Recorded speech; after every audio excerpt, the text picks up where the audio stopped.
कथा समाप्त कर दी।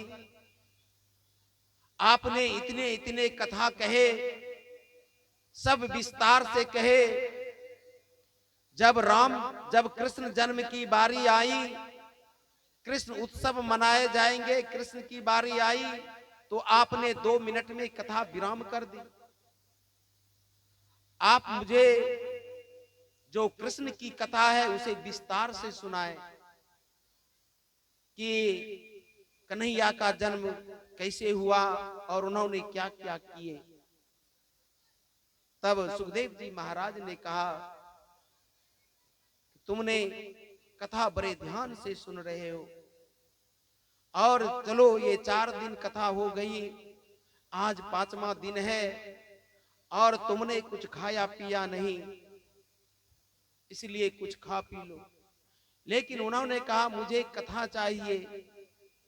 तो गुरुदेव ने कहा कि तुम्हें कृष्ण की कथा सुनने की इतनी इच्छा क्या है, तुम्हें कृष्ण से क्या संबंध है।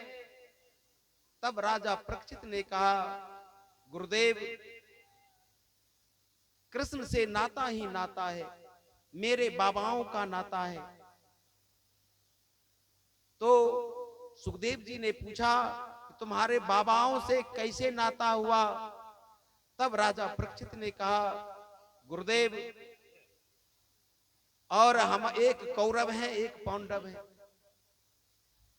मेरे बड़े दादा थे, उनके 100 पुत्र थे, और जो हमारे परदादा थे उनके 5 पुत्र थे। और उन्होंने भगवान की शरण में ली, भगवान ने हमारे 5 बाबाओं की रक्षा की और युद्ध को जिताया। ये तो भगवान की ही कृपा है, जहां 100 वो हैं, जहां 5 हैं। और मेरा बाबाओं का रिश्ता है। सुखदेव जी ने कहा, ये तो तुम्हारे बाबाओं का रिश्ता है, तुम्हारा क्या रिश्ता है। वे तो तुम्हारे बाबाओं का रिश्ता था कि वो तुम्हारे बाबाओं के साथ में रहते थे, लेकिन तुम्हारा क्या रिश्ता है जो तुम इतने सुनने के लिए उत्सुक हो। तब राजा परीक्षित ने कहा, महाराज, रिश्ता ही रिश्ता है। जब अश्वत्थामा ने ब्रह्मास्त्र चलाया था तो मैं मां के गर्भ में था, और जब ब्रह्मास्त्र चलाए तो मेरी मां दौड़ी दौड़ी गोविंद के चरणों में गए कि पाही माम त्राही माम, मेरी रक्षा कीजिए, मेरे गर्भ में जो बालक है वह मूर्छा रहा है, आप उनकी रक्षा कीजिए। तब भगवान ने सूक्ष्म रूप लेकर के मेरी रक्षा की। मेरा भी रिश्ता है। गुरुदेव ने कहा, बहुत अच्छा, तुम ध्यान से सुन रहे हो, चलो मैं तुम्हें कथा विस्तार से सुनाता हूं। बोलिए वृंदावन बिहारी लाल की। राजन, मथुरा के बड़े धर्मपरायण राजा हुए उग्रसेन। ध्यान देंगे, उग्रसेन, और उनकी कोई संतान नहीं थी।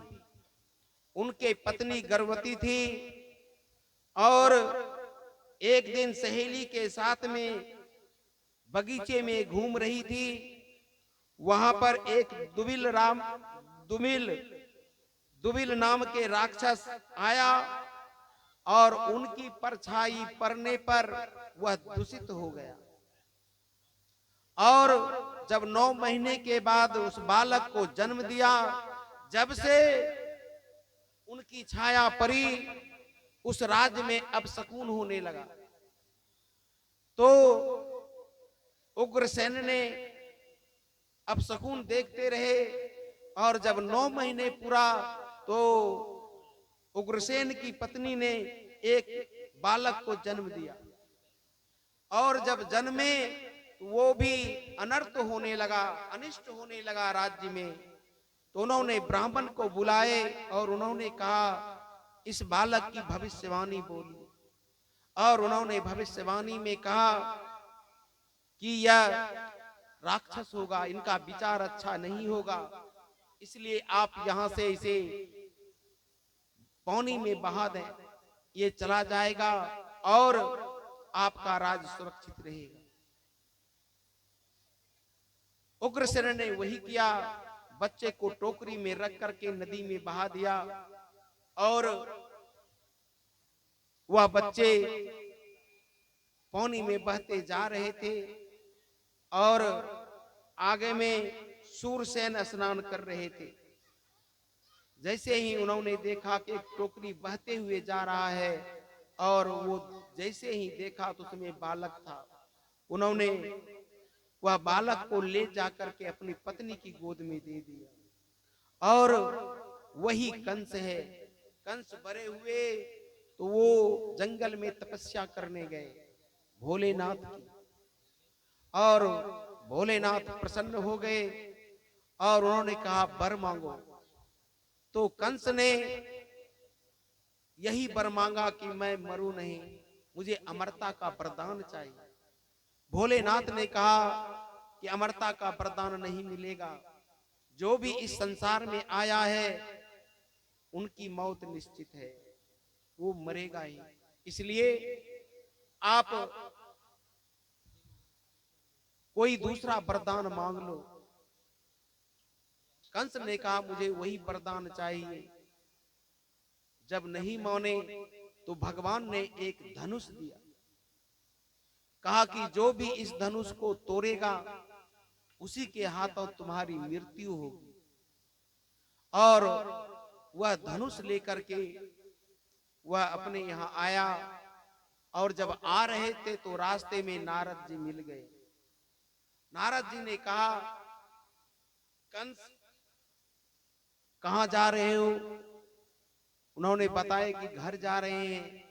कहा कि तुम घर मत जाओ, तुम मथुरा के राजकुमार राजा के पुत्र हो, उग्रसेन के पुत्र हो और तुम वहां जाओ, वो तुम्हारे पिता हैं, उन्होंने तुम्हें पानी में बहा दिया था, तुम जाओ।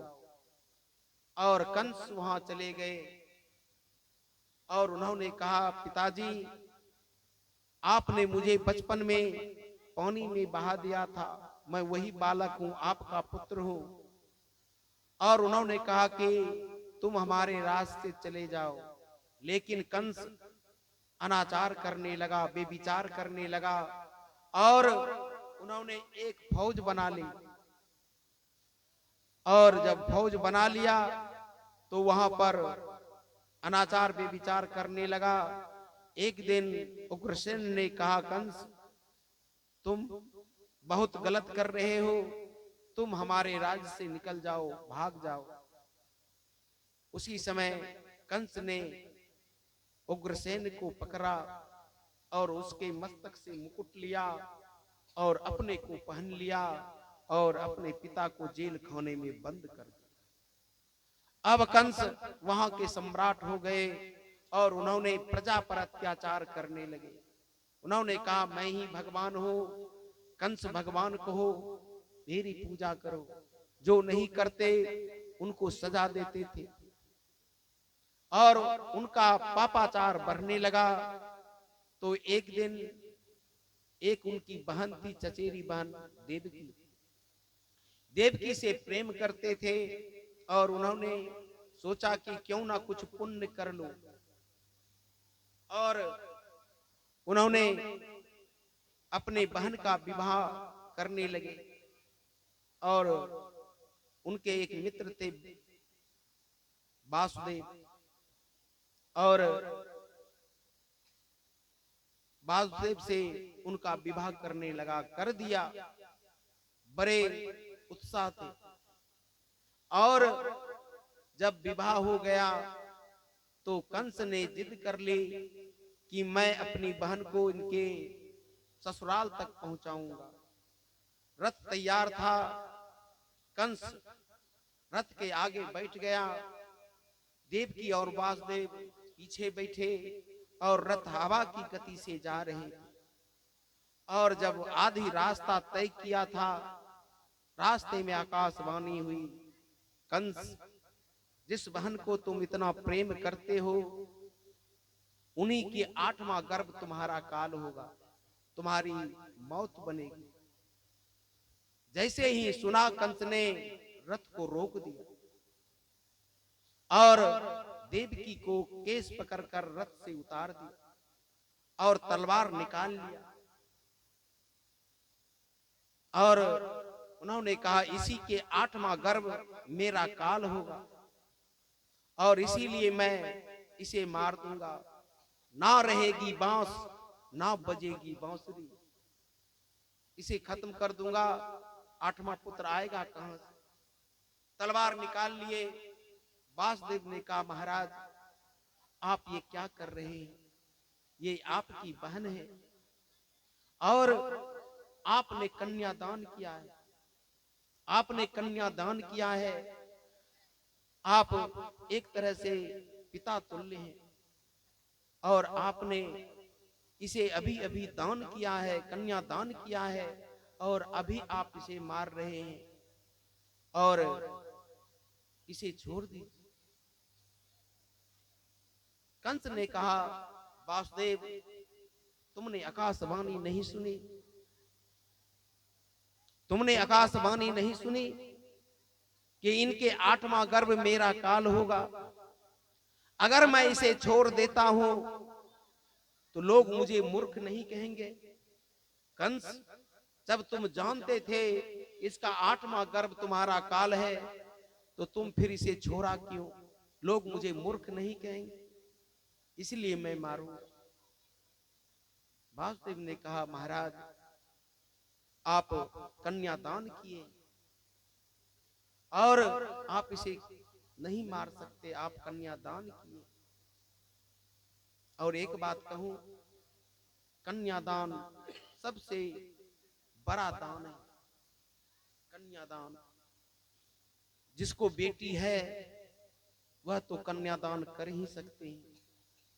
जिनको बेटी नहीं है, उन पुरुषों से निवेदन करूंगा कि आप भी अपने जीवन में किसी कन्या का कन्यादान कर दें। सबसे उत्तम गति कन्यादान, सबसे बड़ा दान है। कन्यादान कोई भी कर सकते हैं, भाई हो, मामा हो, चाचा हो, पिताजी हो, भाई हो, ये सब कन्यादान कर सकते हैं। मौसा हो, ये सब कन्यादान कर सकते हैं।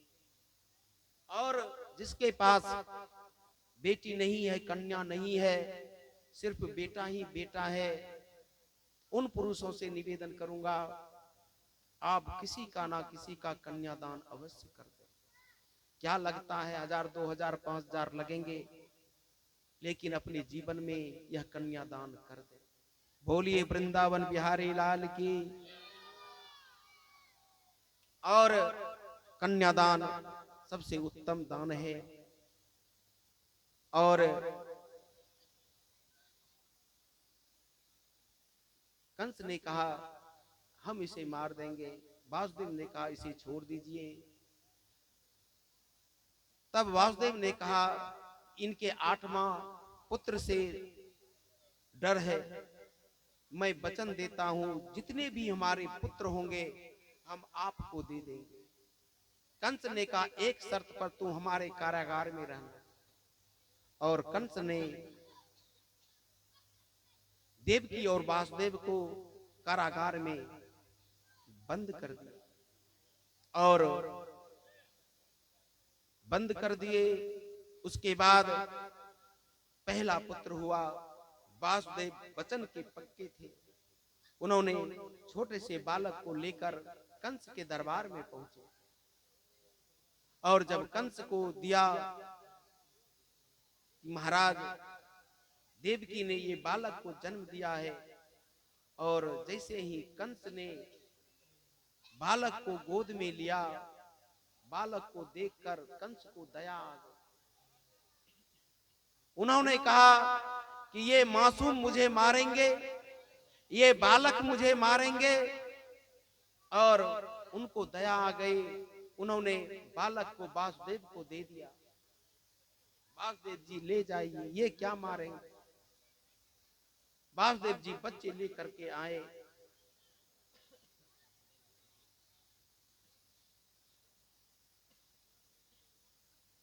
बच्चे लेकर चलने लगे। उसी समय नारद जी बीना बजाते हुए आए। और जब उन्होंने देखा कि कंस ने तो बच्चे को छोड़ दिया है, उन्होंने कहा, कंस यह तुम क्या कर रहे हो, तुमने बच्चे को छोड़ दिया। कंस ने कहा कि ये मासूम मुझे क्या मारेंगे, मुझे तो 8वां गर्भ का डर है। तब नारद ने कहा, कंस तुम्हें पता नहीं, भगवान की गिनती उल्टा भी हो सकता है। भगवान की गिनती उल्टा भी हो सकता है।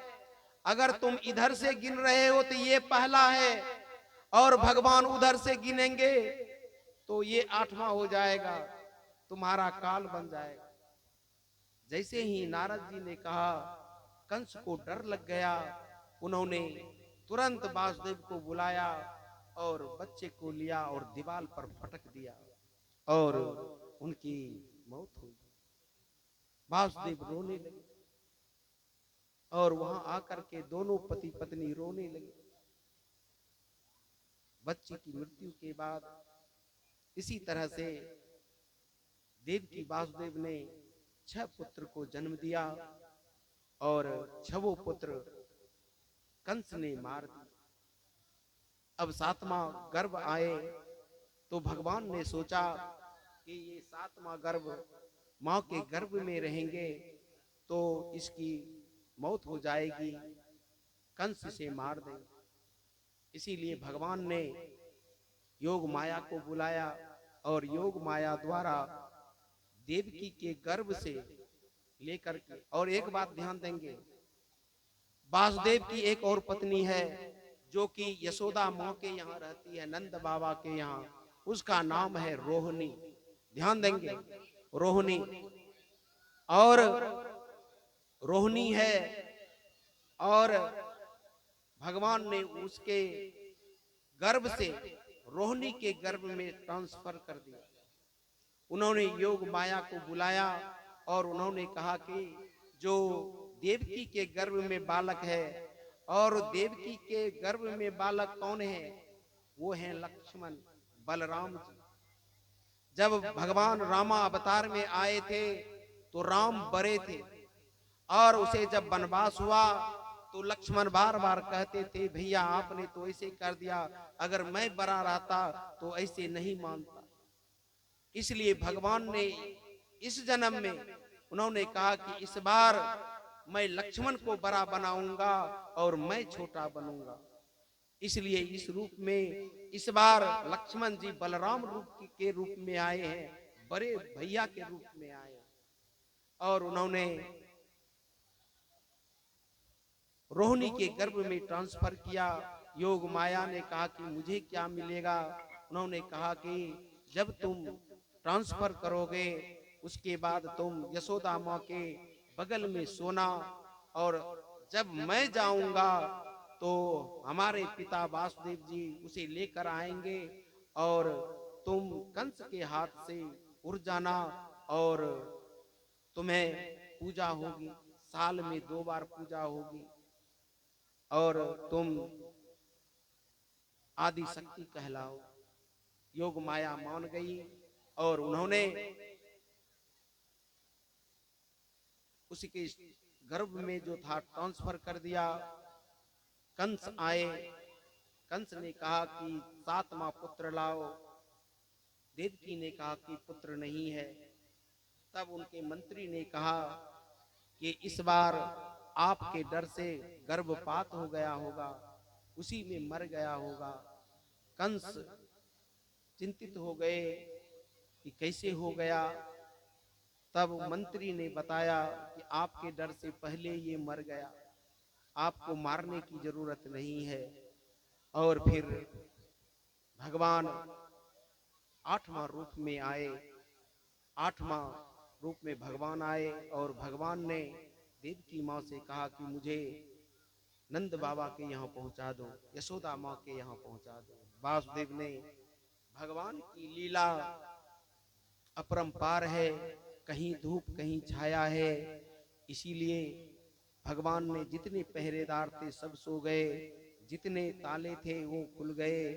यह अष्टमी का दिन, भगवान राम का जन्म चैत्र मास के नवमी तिथि के ठीक 12 बजे हुए हैं और भगवान कृष्ण का जन्म अष्टमी के ठीक 12 बजे रात में हुए, अष्टमी के रात में। और एक दिन में आए, एक रात में आए। और भगवान वासुदेव टोकरी में लेकर जा रहे हैं, यमुना पार किए। कथा विस्तार है और लोग उकता रहे हैं, बच्चे भी उकता रहे हैं। कथा तो और लंबी है, लेकिन शॉर्टकट में ही कथा को विराम करूंगा, समय भी अधिक हो गया है। और भगवान वहां गए, यशोदा माँ, वासुदेव ने उसे वहां सुलाए और जो कन्या योग माया थी उसे लेकर के वासुदेव जेल खाने में आए। और उसी तरह से फिर ताले लग गए, पहरेदार जग गए और कंस सवेरे आए और उन्होंने, कंस ने कहा कि लाओ 8वां पुत्र लाओ, 8वां गर्भ लाओ। तो देवकी माँ ने कहा कि ये बालिका है, लड़की है। उन्होंने कहा जो भी है, आकाशवाणी तो पुत्र का हुआ है, यहाँ तो लड़की आ गया, और चलो ठीक है लड़की आ गया, मैं इसे ही मार दूंगा। और देवकी ने जैसे ही गोद में दिया और कंस ने जेल खाने में ही पटकने वाला था कि वहां से वो योग माया ऊपर चली गई और उन्होंने कहा कंस तुम्हें मारने वाला गोकुल में पल रहा है। और योग माया चली गई। अब मथुरा की कथा यहीं पर विराम, हम लोग चलते हैं गोकुल की ओर। गोकुल में यशोदा माँ की 2 ननद थी, नंदा और सुनंदा। ध्यान देंगे, यशोदा माँ जब गर्भवती होती है तो पहले जमाने में ननद आती थी उसकी सेवा करने के लिए। जब अभी के परिवेश में बहू जब गर्भवती होती है तो ननद को बुलाते हैं, ननद उसकी सेवा करते हैं। ननद इसलिए सेवा करते हैं कि मुझे कुछ हो और हमारे घर में भतीजा हो, मेरे घर में भतीजा हो। सभी माताएं यही चाहती है कि मेरे घर में भतीजा हो, और जब भतीजा होंगे तो मेरा मान सम्मान रहेगा। भाई पूछेंगे, भतीजा पूछेंगे, हम नैहर बराबर आते रहेंगे। इसीलिए सभी माताएं नैहर के लिए अधिक मरते हैं कि हमारे घर में भाई और भतीजा दोनों खुश रहे। भौजाई नहीं रहे तो कोई बात नहीं, भौजाई खुश रहे या ना रहे कोई बात नहीं, मेरे घर में भाई और भतीजा अनिवार्य रहना चाहिए। बोलिए वृंदावन बिहारी लाल की। और जब नंदा सुनंदा जब आई तो उन्हें यही था कि हमारे भाभी को लल्ला हो, लल्ला हो। और जब लल्ला होंगे तो भौजाई उसे कुछ देते हैं, गहना देते हैं, जेवर देते हैं। तो जो यशोदा माँ की जो ननद थी उन्होंने सोचा इस बार अगर लल्ला हुआ तो 9 लखा हार मांगूंगी, यशोदा माँ से 9 लखा हार मांगूंगी। लेकिन पहले तो ननद को बुलाते थे, अभी के परिवेश में ननद नहीं आते। जब भाभी गर्भवती होती है तो अब ननद को नहीं बुलाते, तो कहेंगे कि बाबा तब किसको बुलाते हैं। तो अभी के परिवेश में बहू ने ननद को नहीं बुलाते, बहू ने अपने बहन को ही बुला लेते हैं। बोलिए वृंदावन बिहारी लाल की। बहन को बुला लेते हैं, ननद को नहीं बुलाते।